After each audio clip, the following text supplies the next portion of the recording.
Hey, I want to welcome you guys to this edition of Woodcarver's Corner. So I'm going to take you guys back to the very beginning. And this little boot right here, I'll get her out here, hopefully you guys can see it, is actually one of the very first carving projects that I ever done when I first started carving. And I'll kind of tell you the story of it as we go along here. But it's this little wore out boot with wrinkles in it. And it's pretty much a beginner type of a thing. As you can see here on this vise, I have it sawed out with a bandsaw. Let me draw this shoe pattern for you and the boot pattern, or boot, let's call it. Here's your heel, coming down here, here.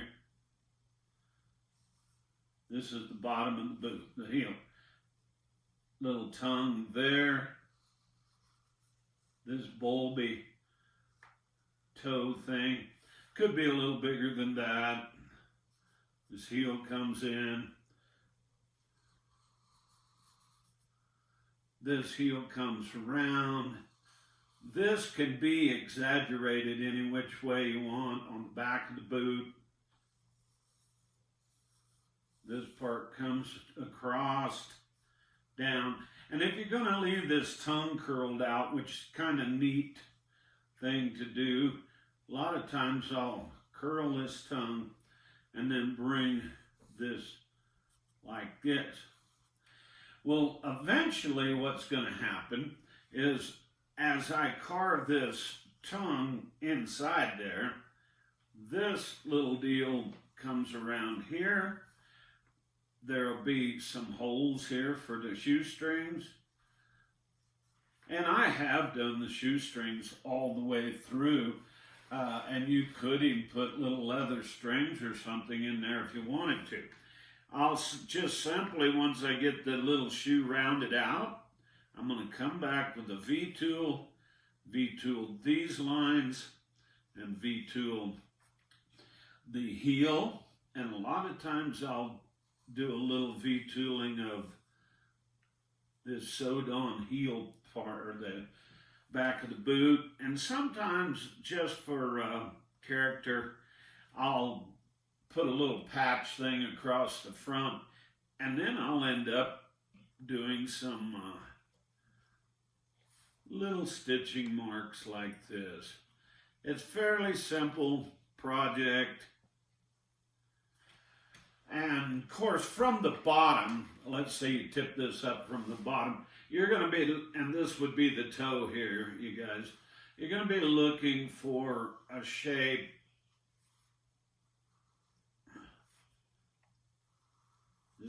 This would be the heel. It'd come around.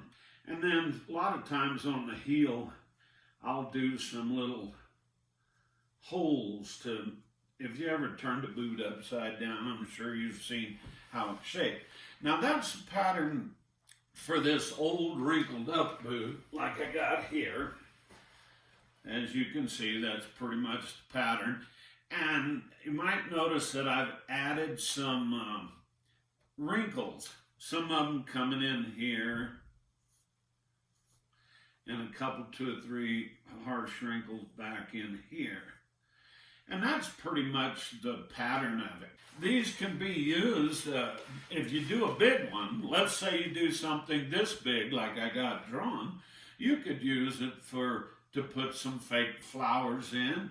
You could use it as a pencil holder.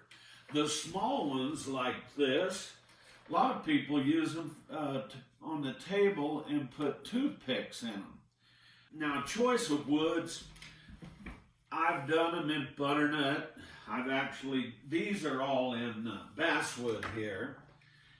And I've also done them in cottonwood bark, which the bark is really simple because it's so soft, you know, and it's easy to carve on.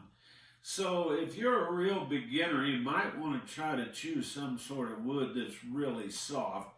You don't want to get into something that's going to cause you a lot of trouble and hard. First of all, I'm going to do some rounding everywhere. So there's really not a lot of sense in spending a lot of time drawing the pattern on there because I'm going to carve it right back off.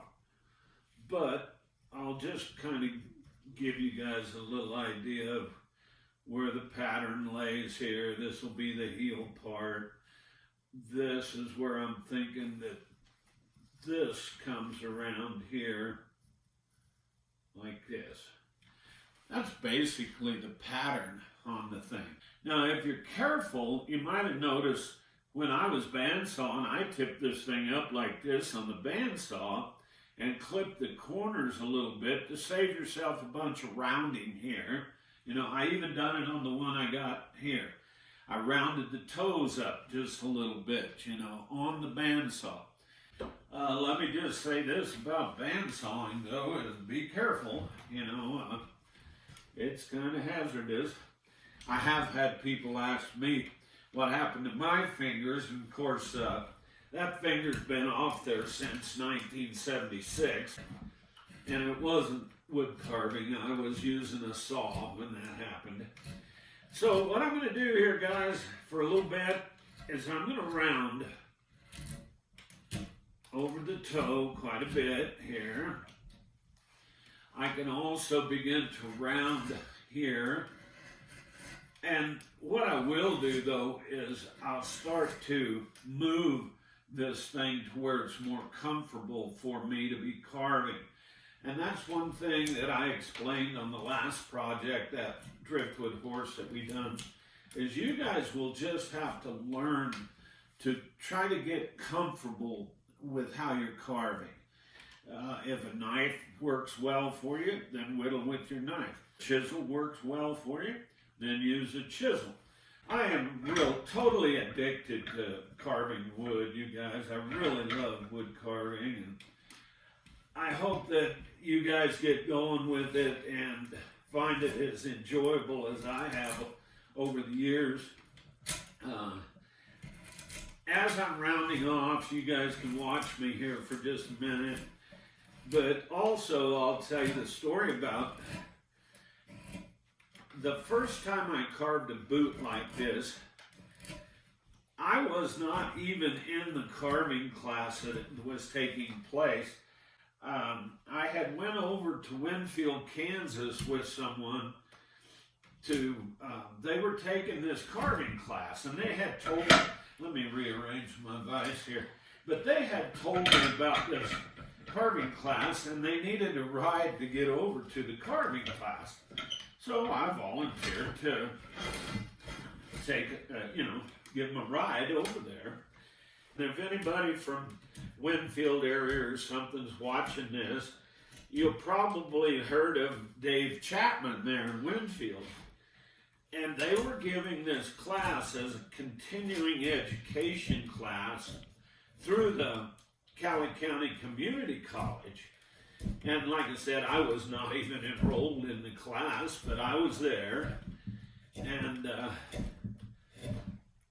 as I was sitting there watching them, Dave, the teacher, he came around.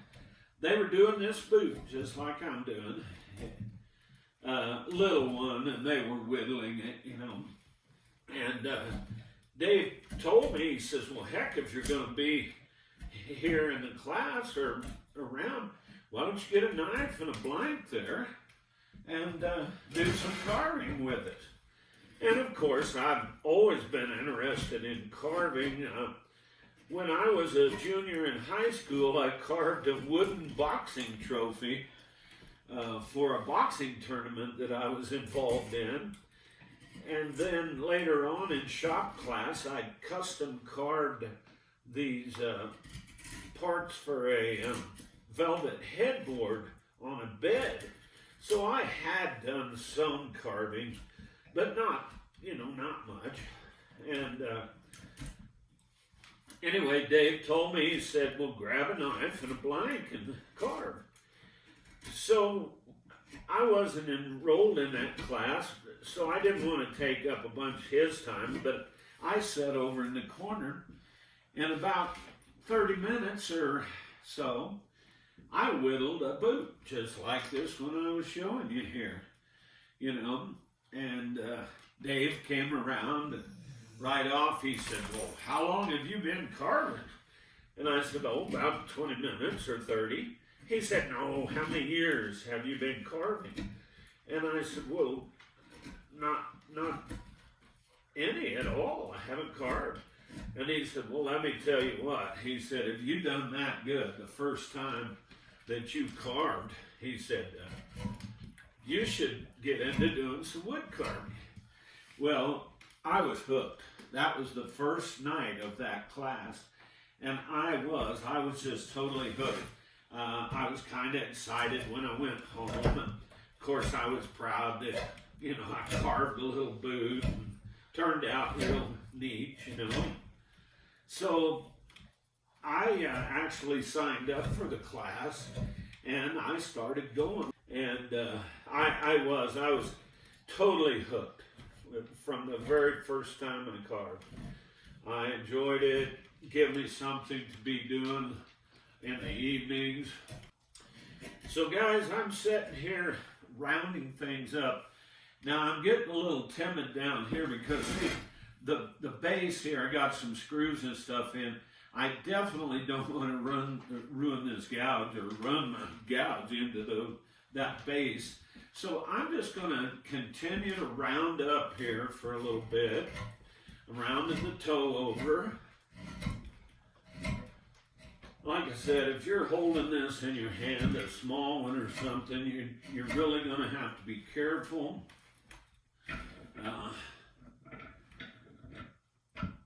I prefer carving out of a vise, and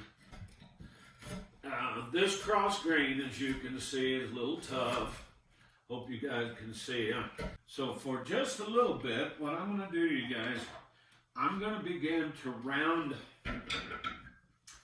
up, over, and around here. I'm just cleaning up my saw marks. Now, other things that I might mention about this project, once you bandsaw your pattern out, then a lot of times I'll come in, I'll show you on some of these blanks. Notice I have a hole drilled in the tops of them here. And sometimes it's best to go ahead and drill the hole early on in the game than it is to wait until you get the whole thing carved. And there's a couple reasons for that, you guys. Is if you misdrill and you've already got the whole thing carved, let's say I've had the paddle bit is what I've been using to drill with, but I've had the paddle bit get hung up and break the whole side off the boot. For instance, see, when you get coming along in here and you start to dig in here, I've had that paddle bit while I was drilling it hang up and break the whole side off the boot or something. Well, here you've been through all the trouble of getting it carved and you mess it up. So you might notice the one that I have in the vise is not drilled yet. So what I'm going to do is I'm going to lay her over here like this, spin it around here like this, and I got a paddle bit. Now I could be using a bigger paddle bit, but this is the one I have right now.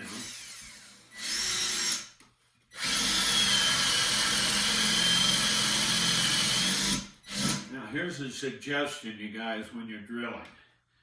Take your bit and gauge how deep it is going in on your project there, right? And sometimes mark it, well, if I can get the cap off my darn marker, mark how deep you could go, like this, right? And that's, you know, I don't want to run out the bottom of my boot, so I'll go ahead. Now, two things. You might notice that I got this in a vise, but I would suggest do not hold this thing, for instance, in your hand like this and try to drill. Two reasons. You might come through and drill into your hand, But the other reason is I've actually had this thing hang up on this drill, and all of a sudden this boot's go, and you might hurt yourself. So it sounds a bit weird, but I always wear work boots like I got on now. So a lot of times I'll put this thing in between my boots like this and then do my drilling. That way if it does get hung up, I got leather boots on down there, or something. Now, of course, a drill press is a good way to drill them. But even then, get a pair of channel locks or something to hang on to them with instead of just holding it by your hand. So for a little bit, you can basically see what I'm doing here. And if you do carve towards yourself like I am, I'm pretty controlled. Notice that I got my elbow on my knee, and I'm just using my wrist action like this, and I'm also controlling with the other hand a little bit too. Now, like I said, if you're doing a small one, you could be sitting there whittling with a knife. This will eventually be the tongue, and I'm going to go ahead and V-tool this line in here, start it around.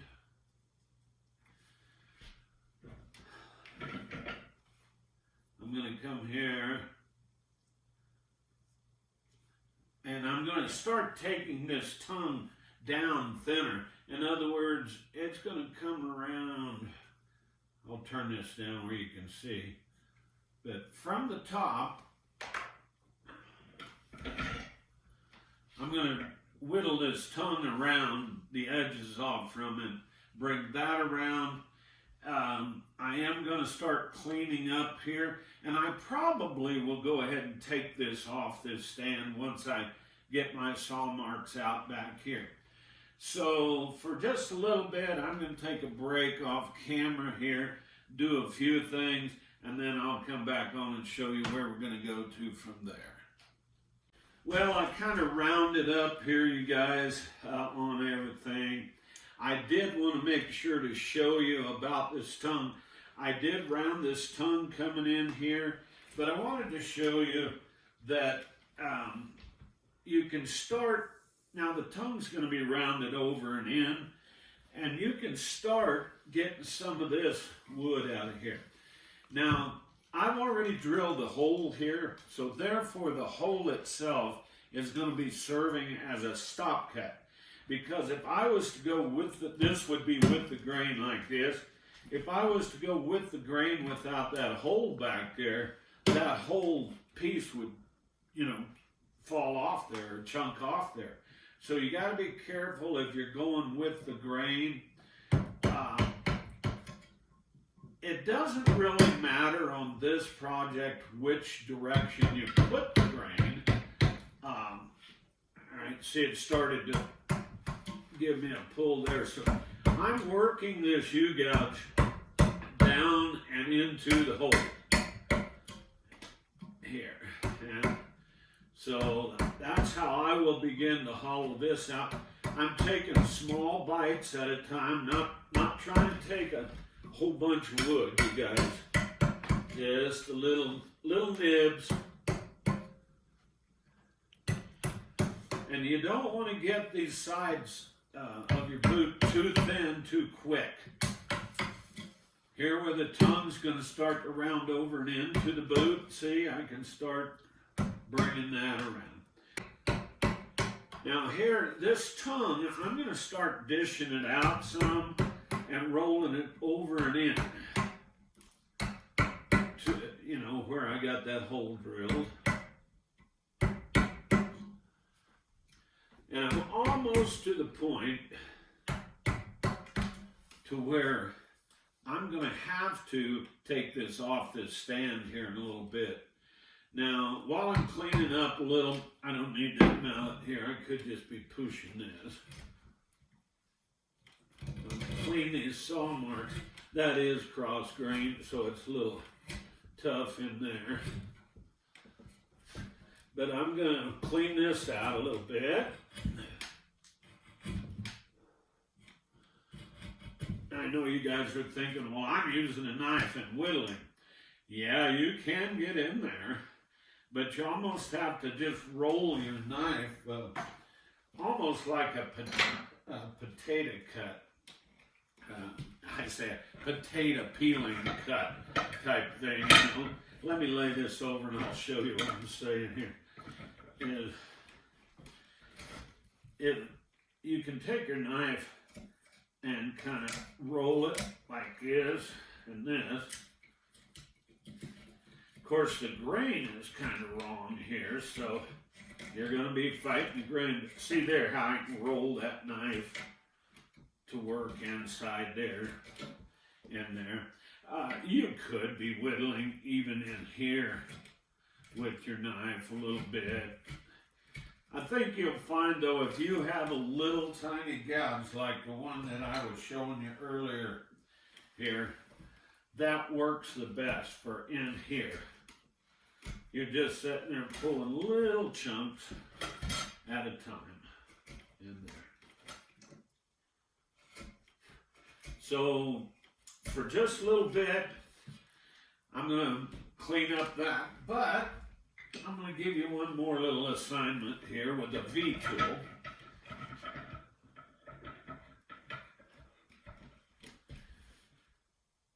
We're going to bring this line down and around and in with the V-tool. Then we're also going to lightly V this line coming down and around next. We're going to do both sides.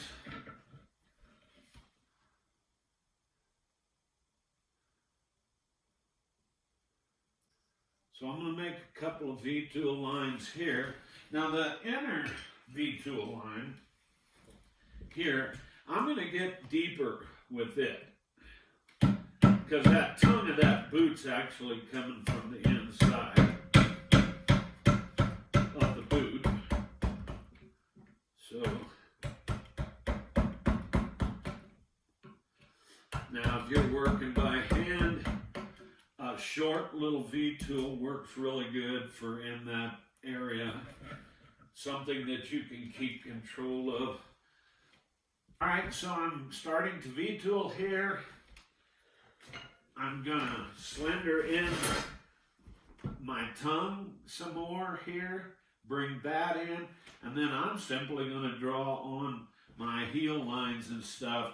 I am gonna continue to hollow out here in the center and roll in on this tongue. So I'm going to get back with you in just a little bit and show you where we're going from there.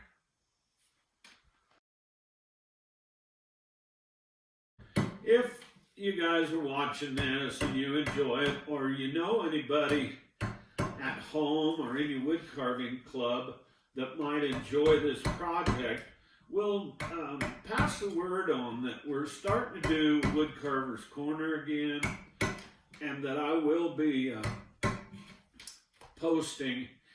I'm going to try to do a couple of times a month, but it would help us out if we had some people watching. So if you know anybody that might be interested in this sort of thing, pass the word along for us. Well, I finished rounding up and shaping. I took it off that stand and I shaped the bottom heel in a little bit more. You might notice I drew on here with the pencil where eventually these stud marking things on the bottom of the boot, I'll probably put them in with a little Dremel tool, or you could use a nail set or something and just press them in there, which I've done.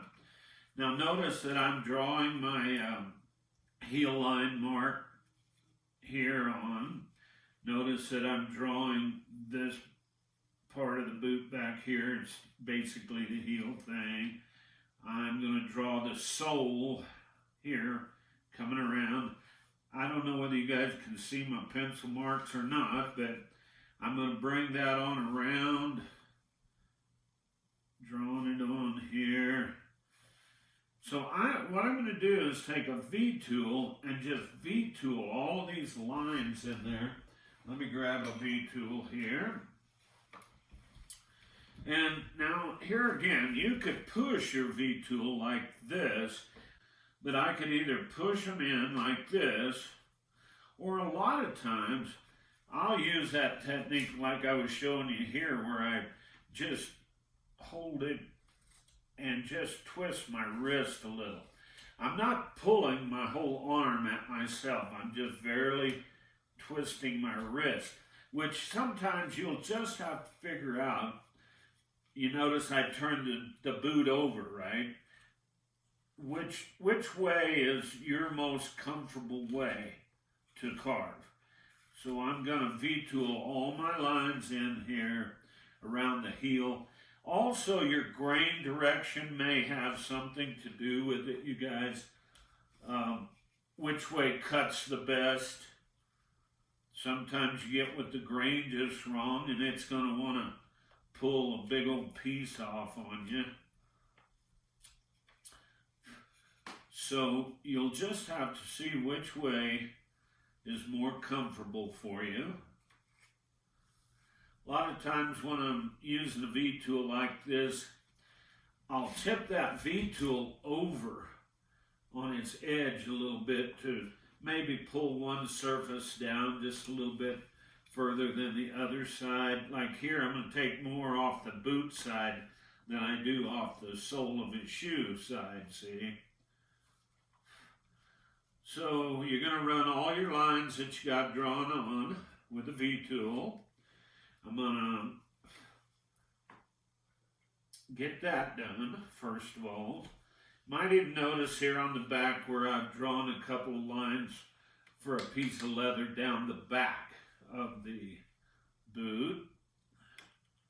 So once you get all your lines V-tooled, might notice I have to keep going one way or the other that cuts well. And of course, to hang on to the darn thing is a little bit odd.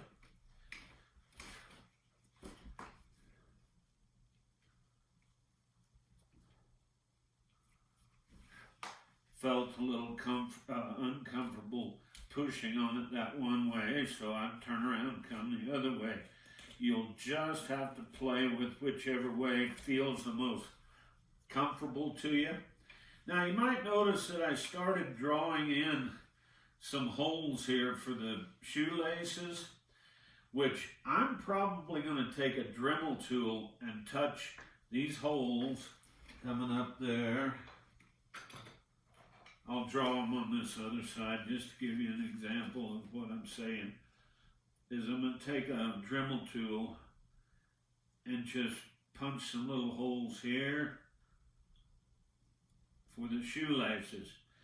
Now, if you really want to get carried away with this boot, you can go deep enough here on this tongue, down in this area of this tongue, that you can actually go through with your shoelaces.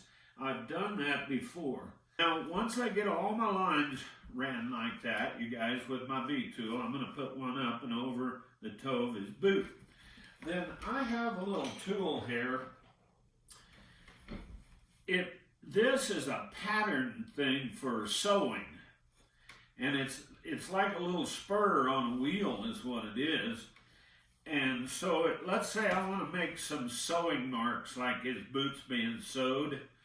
I can take this tool. Now they make these, they sell these at Walmart, and you can get them in different sizes. So see, this one is real close together with the stitching. But I have a couple of these, and some of them are further apart, and some of them are real far apart. So that's a little secret tool that I might sew all the way around this. I might sew up and over the tongue a little bit. And here on the bottom, I may take and when I got my Dremel tool doing these holes, I'm going to take and drill a few holes for these on the bottom of the boot, which I've here, I don't know whether you guys can even see the bottom of the boot here, but these I just took a little round gouge and pushed in, and then see the stitches around the edges I just pushed in. What I did was took the end off this thing, the paddle bit, and I used this point and just pushed little stitch marks in around on the bottom of the boot. So I'm going to finish up with these holes. I'm going to sew around and finish my V-tooling, and then I'll be ready to show you guys how to put a finish on this boot. Well, you guys, I'm coming down the finishing stretches on our project. I took the Dremel tool here, which I found just a little old BB of a cutter there. It's a little ball. Seemed to work really well for what I was doing. And you might notice I put some studs on the heel of the boot. I went ahead and the top two, I went ahead and went through, and then these I just kind of hit with the Dremel tool. I got this little stitching tool that I told you about, the little spur wheel, and I put stitching everywhere. And yes, I did take a little wore out 220 sandpaper, and I mentioned it in the 2 videos we did before here about I like it wore out. I don't like to have it real harsh sandpaper. This one more or less is almost shining it like I'm buffing the thing already. So, and that's really, I ain't gonna sand on it all that much. And now as far as the finish, you guys, this, on our other projects, we've been using polyurethane. But on this one, I'm using this Watco Satin Finishing Wax. And notice that this one is the dark. All right, then I have a can of the same stuff, Watco Satin Finishing Wax. But this one's the natural or the neutral color, milk looking stuff, wax. These are both waxes. And what I've done is just mix more of the natural in here than I did the dark. And the only reason I like this on like a basswood shoe like this is because it soaks into the little sewed areas and eventually they'll show up real nicely. So you can see it's got just a little tint to it here. But there, see how it's bringing the, I was trying to get where you can see the stitches, really bringing them out in it. So anyway, you guys, I'll tell you what I'm going to do. I'm going to finish painting this shoe in this Watco Satin Finishing Wax. That's pretty much going to be our project for this particular time. I hope you guys enjoyed this, and I'll see you next time on Woodcarver's Corner.